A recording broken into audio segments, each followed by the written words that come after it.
Lawmakers on both sides of the aisle getting a briefing with Border Patrol Chief Raul Ortiz on the heels of this heated confrontation with a group of agents in Texas. Watch. I do think that morale's at an all-time low. I do think that we're losing way too many agents.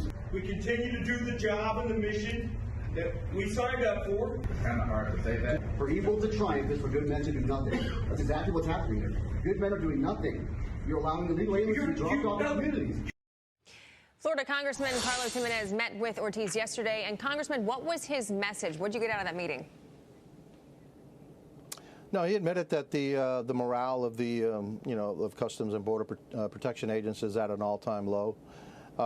He also, we asked him how many encounters they've had. I mean, the first quarter of this year, they had over 650,000 encounters. That means that if you took that on a yearly basis, that's over 2.6 million encounters. We asked him how many were not encountered, how many people just slipped by the border.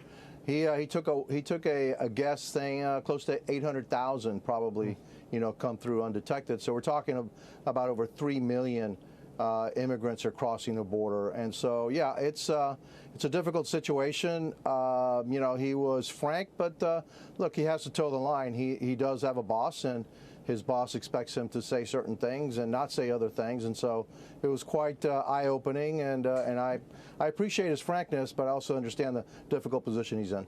You mentioned frankness. Was there transparency? Did the administration, through Raul Ortiz, promise any more transparency, especially in light of those secret migrant flights that we've been showing for the last week? No, he didn't. He also admitted that there are differences in policies in the northern border and the southern border. He asked for more technology to help him, more people to help him, but he didn't ask for a wall. And yet I know that when I went to the border back in March, the Customs and Border Protection agents on the ground wanted that wall built. They will not build that wall because that wall will be a symbol of what can be. And this entire crisis is one of President Biden's making, Mayorkas making. Their policies are causing this wild influx and rush to the border, and it's overwhelming our agents, and that's the reason why their morale is so low. Congressman, do you think he is satisfied with the way the Biden administration has made decisions with this? Look, I'm not getting into his head. Obviously, he's the chief. If I were the chief, I certainly wouldn't be satisfied.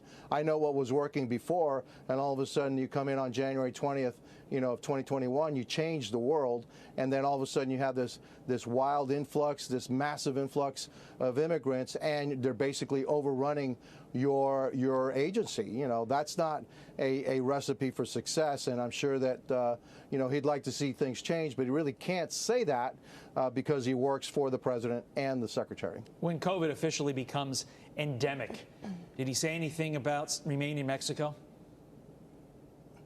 Well, yeah, because he's actually afraid that that Title 42 will be eliminated, because that's one of the tools that he used to deport whoever it is they're deporting. He also didn't tell us. I asked him specifically, how many of the over 2 million immigrants that you've encountered are still in the United States? He didn't give me a good answer on that. So I would expect that the vast majority of those 2 million are somewhere in the United States. Some of them are being taken back to Mexico using Title 42, both in Mexico and the northern border with Canada. But the change in policy is really what's causing this morale to be so low in Customs and Border Protection. We had this under control under the Trump administration. It's just a hard-headedness, and I don't know. You can't be this dumb, okay? I mean, you just can't be this stupid to change all these policies, and then they will never go back to the policies that work, because then they'd have to admit, you know what, President Trump was right. All along, we need to go back to those policies. It has to be purposeful, Congressman. I agree. It has to be. And we only have a little less than a minute here, but Ron DeSantis, he was talking about the border issues, and he wants them to stay out of Florida. I'm just going to read this for you.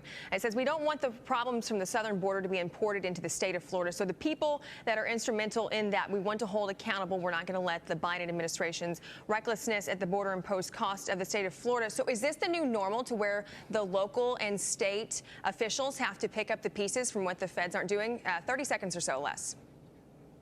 Oh yeah, sure. Yeah. They're being, look, all these migrants are being transported all around the nation, and all these migrants are going to need services, et cetera, that costs money. And so, yeah, a lot of them are ending up in Florida, without a doubt. And the governor is right. You know, why should the people of Florida, the good people of Florida, have to pay for the failings of the Biden administration? So I hope, you know, that the governor, and I know the governor will try to hold President Biden and the administration liable for all the expenses and the hardship that's being caused to the state of Florida.